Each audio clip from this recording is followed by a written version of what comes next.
Bonjour à tous et merci de nous suivre sur Business 24 Africa. Vous êtes à votre émission Emploi et carrière. Pour ce numéro, nous sommes toujours en compagnie de M. André Kyo, qui, je vous le rappelle, est expert consultant en stratégie d'insertion professionnelle. Monsieur André Kyo, bonjour et merci d'être en notre compagnie. Bonjour madame, merci de m'inviter sur votre plateau. D'accord. Alors, quel salaire souhaitez-vous avoir ou à combien voulez-vous être rémunéré? Telles sont les questions qui sont souvent posées aux demandeurs d'emploi avant ou même pendant l'entretien d'embauche. Vous l'avez deviné, nous allons nous intéresser aujourd'hui à la prétention salariale. Et c'est dans notre première rubrique, Objectif emploi.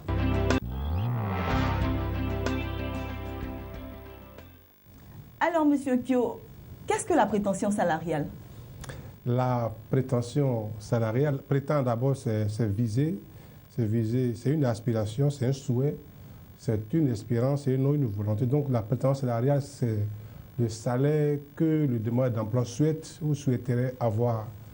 Voilà. D'accord. Oui. Et quels sont les critères, ou du moins, quels sont les repères qui doivent vous guider? Oui, déjà, avant de répondre à la question, il faut dire que la plupart des demandeurs d'emploi pensent que c'est un piège. Lorsqu'on leur demande leur salaire, surtout lorsque c'est une offre d'emploi, on leur demande, ils évitent la question. Or, lorsque c'est exigé dans la demande d'emploi, il faut répondre. Et donc, ce n'est pas un piège, c'est juste pour permettre, pour vérifier si vous savez vous évaluer par rapport à vous-même et par rapport à l'entreprise. Parce que chaque entreprise a sa grille salariale. Et donc, même si je prends le cas des télévisions, toutes les télévisions n'ont pas la même grille salariale par rapport aux journalistes, même qui ont fait les mêmes écoles, qui ont le même diplôme, ils ont les salaires différents. D'accord, donc ce n'est pas un piège de poser cette question-là. Ce n'est pas un piège. D'accord. OK. Donc les critères? Oui, les critères, il y a plusieurs. Il y a les critères économiques. C'est-à-dire, lorsque le pays était, ou bien, oui, en général, je prends le cas de la Côte d'Ivoire, puisque nous habitons ici. Lorsqu'il y avait suffisamment d'argent, les stagiaires, par exemple, étaient payés à 100 000, à 200 000, à 400 000.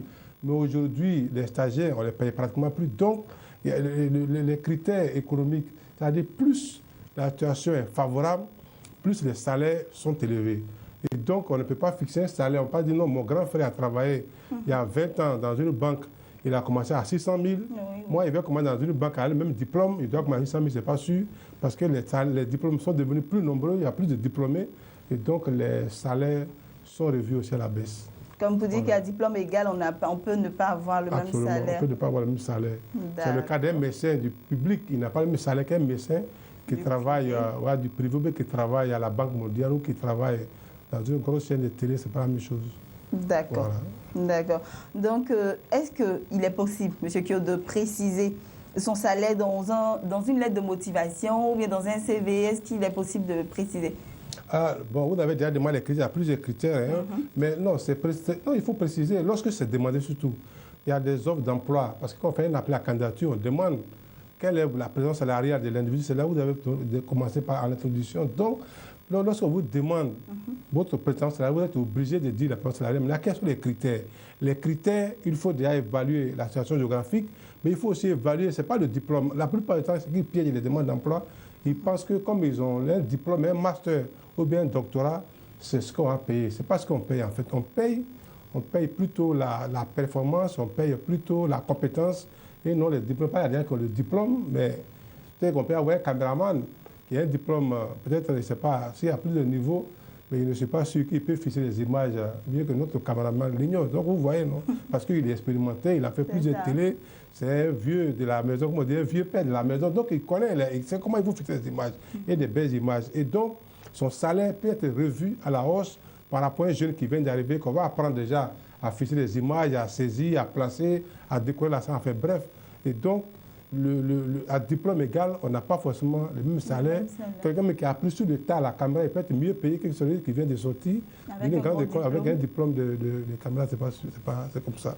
Donc, il y a plus, et puis, il y a les périodes aussi. Il y a le niveau, il y a le niveau de l'expérience, alors je viens d'en parler, mais aussi la situation géographique, on en parlait, mais il y a aussi, oui, la situation géographique. Par exemple, une entreprise qui est à Abidjan peut payer moins par rapport à une entreprise qui se situe quelque part très loin, parce que la plupart des cadres veulent rester dans la capitale.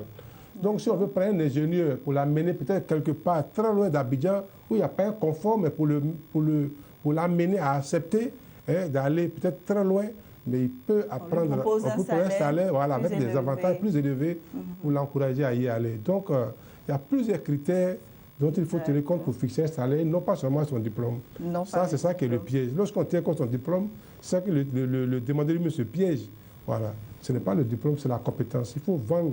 Parce qu'un demandeur d'emploi, ce n'est pas, comme on le dit, un mendiant, mais il vend, il se considère comme un produit, et donc il vend son produit, donc il se vend comme on vendrait une voiture, comme on vendrait, je ne sais pas moi, une bouteille d'eau, ou bien, voilà, il doit se considérer comme un produit commercial. D'accord. Voilà. J'ai lu dans votre œuvre de la recherche de l'emploi à la création d'entreprises. Merci.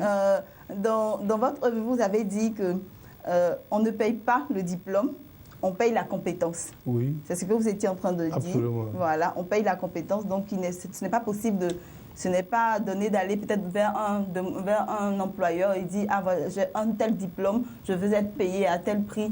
Il n'est pas possible. Pourquoi? Oui, mais parce que moi, je suis enseignant dans les universités, moi, attends. Un étudiant qui sort avec un master, qui n'a pas fait de stage, il n'a jamais fait de stage, il ne sait même pas comment il faut travailler, même pour animer l'émission. Il ne sait pas parler devant une caméra. On ne peut pas lui donner un salaire de 1 million ou bien 600 000 parce qu'il a un diplôme, un doctorat en communication, je ne sais pas comment. Mais il faut savoir parler, il faut savoir se tenir, il faut savoir s'asseoir. Et vous voyez déjà avant de commencer l'émission tout ce qu'on fait. Donc s'il ne sait pas, on ne peut pas le payer parce qu'il a un diplôme. Le diplôme ne va pas... Hier, j'étais chez un consultant, mais attends, le monsieur, il a eu un appel d'offres à l'étranger et il va aller rapidement. Mais il prend des gens compétents qui sont capables de monter le projet en 2 jours. Mais s'il prend un étudiant qui est diplômé et s'il ne sait pas monter le projet, il ne peut pas. D'accord. On ne peut pas le payer parce qu'il a un diplôme, il ne peut pas faire le projet. Il ne peut même pas monter un projet, il ne peut pas faire un stylabus, il ne peut pas monter sur PowerPoint, il ne peut pas animer. Comment on peut le payer? On ne peut pas le payer. Ça, c'est dans ce francophone, enfin, le mythe du diplôme, franchement, ça commence, le LMD, on a de copier sur le système anglo-saxon, voilà, donc aujourd'hui, c'est pas sûr qu'avec le diplôme, on a les grands salaires. Depuis de toute façon, il y a longtemps, ça a commencé. Il est dit tout à l'heure, un médecin qui travaille au privé, il n'a pas le même salaire qu'un fonctionnaire. D'accord. Voilà. Donc, il faut attendre de se former. Il faut se former avant de pouvoir aller vers peut-être un employeur pour lui dire, voilà, j'ai telle formation, mais aussi j'ai tel diplôme, mais aussi j'ai été formé, j'ai fait tel stage dans telle entreprise, voilà Absolument. Ce que je sais faire avant de pouvoir demander le salaire qu'on veut. Oui, on peut fixer, mais aujourd'hui, regardez les équipes de football. Mais quand on prend un joueur comme Drogba, on lui paye des milliards, mais il coûte cher parce qu'il a le résultat immédiat. C'est ça. Quand on le prend, lui, apprend à moitié le ballon, il va marquer le but tout de suite. Vous comprenez, non? Mais si on prend un joueur qui quitte peut-être, je ne sais pas, dans une équipe de l'intérieur ou bien dans une petite équipe, mais il faut le former. Donc, on va pas, même s'il est efficace, on ne lui paiera pas le même salaire que Yaya Touré, comme Drogba dit, des gens qui ont fait la haute compétition, qui sont aguerris. Vous comprenez, c'est le football qui a compris cela. Aujourd'hui, les jeunes, ils veulent avoir les grands salaires ou bien des salaires énormes, alors qu'ils n'ont rien prouvé, ils ne savent pas travailler. Voilà. Il y a la partie formation, l'école donne la théorie, mais c'est en entreprise qu'on acquiert la pratique. Et donc, il faut accepter, il faut que les jeunes soient beaucoup plus humbles, parce que ça, on parle, il faut qu'ils soient humbles en se disant qu'en venant dans une entreprise, mais il ne peut pas avoir un salaire que, comme j'ai pu tout à l'heure l'exemple du caméraman, mais il ne peut pas avoir le même salaire que lui, parce que lui, on lui a appris à travailler. D'accord. Donc, lui, il peut négocier avec le DG pour dire, moi, si tu me prends, je dis, je peux travailler. Mais l'autre, il arrive, qu'on va former. Il ne peut pas avoir le même salaire, ce n'est pas possible. D'accord. Donc, M. Kyo, je prends le cas d'une personne qui est déjà formée. Oui. Voilà, une personne qui est déjà formée, qui a déjà fait ses preuves, tout et tout. Et cette personne arrive dans une entreprise et elle dit à son employeur, moi je veux être payé à telle somme, et une somme élevée. Est-ce que c'est possible de venir directement dans une entreprise et dire une somme qui est un salaire qui est élevé? Est-ce que c'est possible? Mais s'il a la compétence, puis s'il est recherché, parce qu'il y a la dernière fois, il y a le ministre Dosso Moussa qui disait qu'en Côte d'Ivoire, on cherche beaucoup plus de soudeurs sous l'eau, des soudeurs des bateaux sous l'eau. Donc on les cherche. Mais si tu es dans un tel domaine de compétences où les compétences sont rares, bon, aujourd'hui, tout le monde fait le management, tout le monde fait comptabilité, tout le monde fait BTS, gestion commerciale. Mais lorsqu'on fait un appel à candidature, pour un seul poste, on doit à 400. Mais les diplômes fonctionnent comme les tomates sur le marché. Quand il y a beaucoup de tomates, mais vous pouvez trouver une assiette de tomates à 500, mais quand il n'y en a pas, vous pouvez trouver une tomate à 300, à 400 ou à 500. C'est comme ça que les diplômes fonctionnent. Donc, s'il y a beaucoup de demandeurs d'emploi qui répondent à un besoin, mais évidemment, c'est normal que l'employeur qui a plusieurs demandes, mais il revoit le salaire à la baisse, c'est comme ça. Donc, c'est aux jeunes de se spécialiser dans les domaines qui sont rares ou bien d'être pointus dans leur domaine. Voilà. D'accord. Donc, il faudrait se vendre. Il faudrait connaître sa valeur. Quand on Absolument. va vers... Il faudrait connaître sa valeur. Et la valeur de l'entreprise. Parce que, excusez-moi, mais si vous êtes dans une PME, même si vous êtes un docteur, mais le DG ne touche pas à 1 million. On ne peut pas vous payer 1 million. Vous ne pouvez pas demander Vous ne pouvez pas demander 1 million. Mais si vous êtes dans une grosse entreprise, mais c'est sûr que votre salaire sera revu en conséquence. Donc, c'est chacun qui fait son salaire, mais il faut que ça choisisse l'entreprise. C'est ça. C'est comme ça. D'accord. Et M. Kyo, j'ai lu aussi dans votre livre, dans votre œuvre, je dirais, qu'il faudrait savoir se vendre. Il faudrait savoir qu'est-ce qu'on vaut. Il faudrait se fixer un prix, se jauger et dire, moi, je vaux tel prix. Voilà, il faudrait se comporter comme, je peux dire, une marchandise. Oui. Dit que je vaux tel prix. C'est ce que vous avez dit, mais je souhaiterais qu'on revienne là-dessus pour que les jeunes puissent comprendre qu'il ne faut pas se lever et aller dans une entreprise et dire que je veux telle somme, je veux tel salaire, mais savoir quelle valeur on a. Mais il faut connaître sa valeur. Tu as commencé déjà par suivre le cours assidûment. Mais si tu tires les cours, il y a des matières que tu n'as pas pu faire et tu ne connais pas. Et tu arrives en entreprise. Moi, j'enseigne dans une université privée, mais les étudiants en droit. Mais s'il ne vient pas en classe, et on lui dit, on cherche un notaire, cherche un assistant. On donne le profil, c'est l'entreprise qui donne son profil. Mais si tu n'as pas fait ces cours-là, et puis tu dis, non, moi j'ai un master, on ne sait pas comment tu l'as fait pour l'avoir, mais l'entreprise, on ne peut pas mentir. C'est tout. On est ici, mais si, attends, quelqu'un vient dire, moi, je connais la caméra. On dit, mais voilà une caméra, il faut prendre les images. Tu prends les images, sont penchées, c'est tordu, ou bien c'est à l'envers. On fait comment? On ne peut pas te payer. Vous comprenez, non? Donc, il faut d'abord connaître son travail. Il faut être un professionnel, il faut être un expert. Quelqu'un me disait, quand tu es un expert, même quand tu donnes tes réveils, tu dois parler. Tu dois connaître ton travail. Tu ne dois pas dire, non, on ne révise plus les leçons. On te prend, on dit, va en reportage. C'est pas ce qu'on fait ici. On vous prend, vous venez le matin, vous ne savez pas, vous allez partir, on dit, bon, va en reportage à l'Ivoire, va en reportage à Yamoussoukro, va en reportage peut-être au Burkina, je ne sais pas. Donc, on vous amène à reportage, mais tu ne vas pas aller refuser ton cours. Tu es prêt. Mais en tenant compte de ça, tu fais ton salaire. Mais il faut faire attention. Il y a la présence salariale qui répond à une offre d'emploi. Excusez-moi, qui répond à une offre d'emploi. Donc, à partir du moment où on a précisé la présence salariale, il faut le faire. Mais lorsque vous faites la candidature spontanée, il faut éviter de parler d'argent. Voilà. Si c'est la candidature spontanée, vous êtes libre, vous n'êtes pas obligé de ficher l'argent. Si on vous appelle maintenant en entretien, vous avez le temps de le dire. Et le que les gens font aussi dans les périodes salariales est fixe. Ils disent 350 000 à 800 000. Le gap est trop. Non, la fourchette est trop grande. Ah, d'accord. Si tu dis 350 à 800 000, on prend quoi? Il y a près de 500 000 francs de gap. C'est trop. C'est trop. C'est trop. Tu peux dire 350 à 450, mais tu ne peux pas dire 350 à 800 000. Mais l'employeur va choisir 350. Tu as dit 350, non, tu as 350. Oui. D'accord. Donc, il ne faudrait pas que la fourchette soit trop. Oui, et puis il ne faut pas être gourmand. Il n'y a pas longtemps, on a fait un recrutement par rapport à une clinique qui cherchait un chef de projet. Mais le monsieur est doctorat en philosophie. Il a accepté de prendre 350 000. Il y a d'autres qui ont dit qu'ils ne prennent pas moins de 450 000. Mais on les a laissés tomber. Et souvent, on commence avec un petit salaire et au fur et à mesure. Mais ce que vous dit, oui, mais absolument. Non, mais lui, dès qu'il a dit, les gens ont augmenté le salaire lorsqu'on l'a pris. Voilà, ça peut être... C'est vrai qu'il n'est pas payé à des millions, mais ils ont augmenté, ils ont mis plus de 100 000 francs dessus. Mais là, ça devient un piège. Là, non, ce n'est pas un piège, mais on a négocié en fait. Parce qu'on a trouvé que c'était trop petit. Donc il y a beaucoup de personnes qui ont refusé. Mais lui, il a été humble. Et il avait le diplôme, il avait un doctorat en philosophie. Mais il a accepté de prendre un salaire de 350 000. Mais qu'est-ce qu'on fait? On a amélioré un peu. C'est tout. C'est un projet financé par le Fonds mondial. Donc, ils ont mis un salaire. Bon, les gens ont géré, mais en fait, on ne va pas tout dire. Et donc, ils ont eu la gentillesse d'augmenter légèrement. Ce n'est pas un piège. Ce n'est pas un piège. Il faut savoir se fixer ça. Il faut savoir, comment il faut se connaître. Mais il faut connaître l'entreprise où tu déposes ta valise. Si tu demandes à une PME, tu rentres dedans, toi, tu vois que le DG, tu vois dans le bureau, tu vois les meubles, tu vois le DG. Peut-être qu'il est dans un woro. Tu as vu l'emplacement géographique. tu as vu tout, et puis tu vois qu'il ne peut même pas gagner 300 000 francs par mois, tu peux demander 1 million, mais il va se sentir frustré, il va te payer comment? Ça, c'est sûr. Ça, c'est sûr. Vraiment, merci, monsieur Kyo. Nous allons nous arrêter là pour la première rubrique. Et il faut retenir que la prétention salariale n'est pas un piège. Ce n'est pas du tout un piège. Il faut savoir, vouloir ce qu'on veut.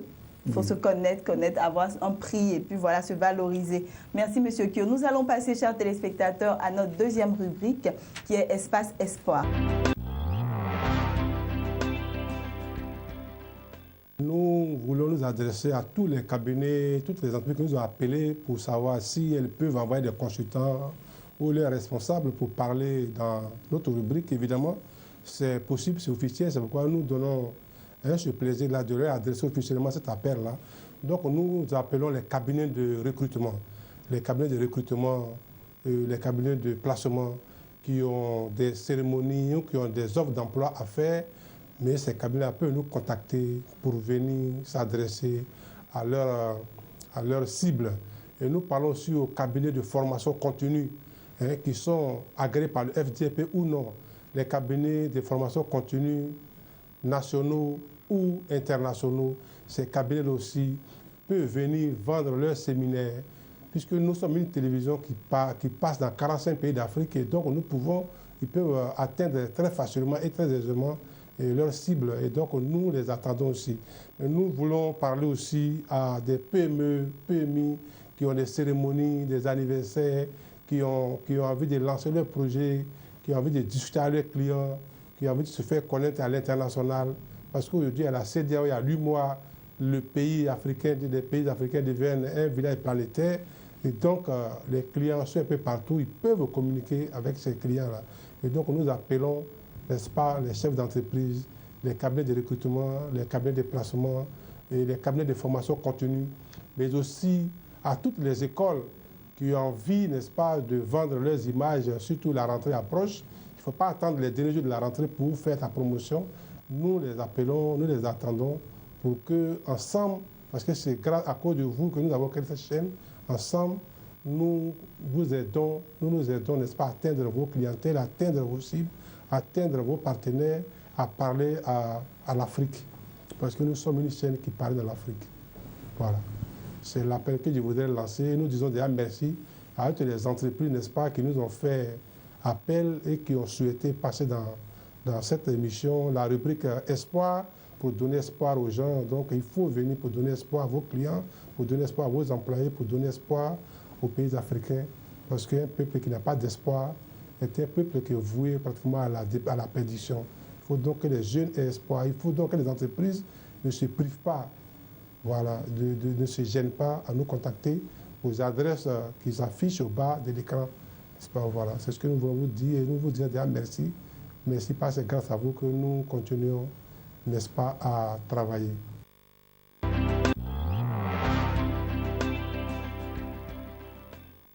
Alors, monsieur Kyo, nous sommes de retour sur notre plateau et nous allons entamer la rubrique « Créer mon entreprise ». Pour cette rubrique, nous allons nous intéresser au montage de projet. D'abord, monsieur Kyo, qu'est-ce qu'un montage de projet? Le montage de projet, c'est le plan d'affaires. Le projet, c'est un plan d'affaires parce que la plupart des demandeurs d'emploi ont une idée, ils confondent ça. Ils disent non, j'ai une idée d'entreprise. Une idée d'entreprise, ce n'est pas le projet. Il dit j'ai un projet, mais quand tu lui demandes, c'est une idée. Donc le projet, pour on appelle ça projet, il faut rédiger ça dans un support qu'on appelle le plan d'affaires ou le dossier technique ou le business plan. D'accord. Voilà. Donc, donnez-nous la nécessité de la rédaction d'un plan d'affaires, d'un projet. Pourquoi? Non, c'est important parce que ça permet aux promoteurs déjà de faire le point. Parce que très souvent, tu as les idées en vrac. Je vais peut-être créer une entreprise de formation. Où sont mes clients? Quel type de formation je vais faire? C'est la formation continue, et c'est la formation par alternance, et c'est la formation initiale, et c'est la formation diplômante, et c'est une formation qualifiante. Donc, le plan d'affaires va te permettre de savoir exactement ce que tu veux faire. Et combien ça va me coûter exactement. Donc, c'est en écrivant que tu vas savoir exactement le coût. Quand tu as l'idée, le coût, c'est en vrac. Mais c'est en écrivant, tu vas voir peut-être que le coût est trop élevé, ou bien c'est trop bas, au fur et à mesure, tu vas t'organiser. C'est ça l'objectif. est-ce que c'est tout le monde, tous ceux qui veulent créer, bien monter un projet, qui doivent faire un plan d'affaires? Mais comment ça se passe? Est-ce que si par exemple un jeune qui veut vendre peut-être, on prend le Garba par exemple, est-ce qu'il est obligé de faire un plan d'affaires? Est-ce que c'est obligé pour lui? Ou bien c'est forcément les grandes entreprises, lorsqu'on veut monter une grande entreprise, qu'il faut rédiger un plan d'affaires ou bien un projet? Oh non, même une PME peut rédiger un plan d'affaires comme une grosse entreprise, mais ce n'est pas, comme on a dit, obligatoire, c'est pas obligatoire. On avait déjà pris l'exemple ici qu'il y a une dame qui a fait le charbon, elle n'a pas fait de plan d'affaires, elle a eu suffisamment d'argent. Et même, j'ai des gens que je connais personnellement qui ont créé des maisons d'assurance, qui ont fait grand hôtel, mais ils n'ont jamais rédigé un plan d'affaires. Donc il y a des gens qu'on appelle que le MADAS, ils ont le flair, ils ont l'observation. Le bon plan d'affaires, il faut observer, parce que tu peux monter un bon plan d'affaires, puis l'affaire peut échouer. Voilà. Donc le fait de monter un plan d'affaires, c'est pas forcément... C'est pas une garantie. C'est pas une garantie de réussite. Non, il y a des gens qui ont monté le plan d'affaires à coût de millions, et puis le plan a échoué, parce qu'il n'a pas tenu compte de beaucoup de paramètres, il n'a pas tenu compte. Et puis de toute façon, un plan d'affaires, il y a 80%, souvent il y a 10 à 15% de marge d'erreur. Ce n'est pas forcément juste. Voilà, tu peux monter un plan et puis tu peux ne pas prévoir la pluie, tu peux ne pas prévoir la guerre, tu peux ne pas prévoir les intempéries, je ne sais pas moi, les tsunamis, tu peux ne pas prévoir. On peut être dans une zone où il n'y a pas ce genre d'intempéries, puis un matin, ça peut arriver. Donc, des catastrophes naturelles, ça peut arriver. Ou bien il peut pleuvoir, et donc ça peut tout déranger. Je veux dire, voilà. Ou bien il peut faire chaud, donc ça peut tout gâter. Je veux dire, alors que la pluviométrie, quand tu as vu, tous les spécialistes ont dit qu'il ne va pas pleuvoir. Mais il a plu parce que la nature a voulu qu'il pleuve. Et donc, un bon plan d'affaires peut ne pas tout voir. Donc, il y a des gens qui ont fait leur plan aussi, et leurs projets, qui ont créé des entreprises qui sont devenues riches, qui n'ont jamais rédigé, qui ne savent même pas ce qu'on appelle un plan d'affaires. D'accord. Voilà. Et ça a marché? Et ça a marché. D'accord. Voilà. Donc, M. Kyo, donnez-nous les différentes parties d'un plan d'affaires. Ah, mais il y a plusieurs parties, il y a 5 parties en général. Il y a la première partie, c'est la description du projet, où on parle des résumés du projet, où on parle des objectifs du projet, le calendrier de réalisation, et en même temps, l'aspect juridique. Et la deuxième partie, c'est le promoteur. Le promoteur, là, est-ce qu'il est en relation? Tu veux créer peut-être une télévision, on va demander si tu as été journaliste, par exemple. Si tu cherches un financier, tu veux créer une télévision, puis tu n'as pas besoin de financier, tu peux créer ce que tu veux. Mais quand tu cherches un financier, il faut savoir que le métier que tu as fait, c'est un avantage pour toi, parce que c'est toi qui seras le premier employé. Et donc, chez les promoteurs, il faut résumer le CV. Mais on va y revenir en détail après.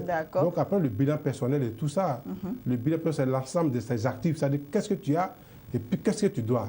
Tu dois faire la différence des ressources et puis les dettes pour voir combien tu payes en réalité. D'accord. Voilà. Et ensuite, tu fais le plan marketing et enfin, tu fais le plan financier. D'accord. Voilà. Et tout ça dans un même dossier? Dans un même dossier. Et peut-être même, tu peux même faire le plan de production. Voilà.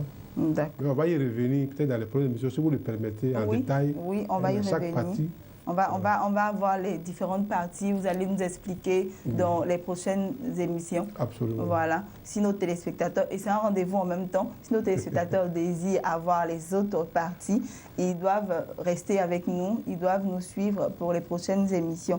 Monsieur Kyo, c'est ici que nous allons nous arrêter et nous allons poursuivre pour la deuxième partie plus tard.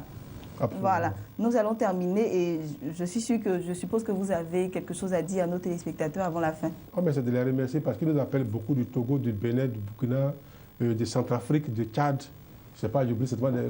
On nous appelle de partout d'Afrique, donc ça nous encourage et ça c'est bien.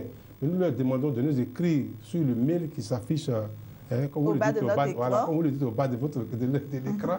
Et on va leur répondre. Voilà, il y a des gens qui écrivent, on n'a pas répondu, mais on a beaucoup de mails. Donc, qu'ils soient patients, on va répondre à tout le monde. Voilà, merci de nous suivre et puis... D'accord, merci M. Kyo. Voilà, M. Kyo, comme il vient de le dire, si vous voulez avoir plus d'informations, vous pouvez nous écrire au numéro qui s'affiche, je voulais dire au contact qui s'affiche au bas de notre écran pour plus d'informations et nous serons vraiment ravis de vous les donner. Voilà, c'est ici que prend fin notre émission. Merci à tous de nous avoir suivis et moi je vous dis à très bientôt.